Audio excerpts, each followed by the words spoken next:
अरे पाकिस्तानियों, कौम सोलर पैनल ले अपने खर्चे पे, घरों में लगाए अपने खर्चे पे, मेंटेन करे अपने खर्चे पे, लगाए अपने घरों की छतों पर, बिजली ले सूरज की रोशनी से और टैक्स दे हुकूमत को।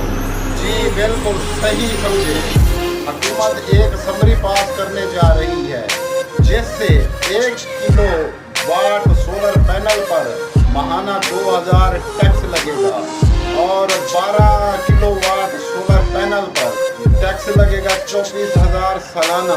लिहाजा मजीद महंगाई के लिए तैयार हो जाए। ये फाशिस्ट हुकूमत कौम की चमड़ी तक उतार कर कौम का गोश्त तक खा गए, अब हड्डियों का बरंद निकाल रहे हैं। वो पटवारी कहते थे ना कि मियाँ जब तू आवेगा लग पता जावेगा, पुत्र पता लग गया।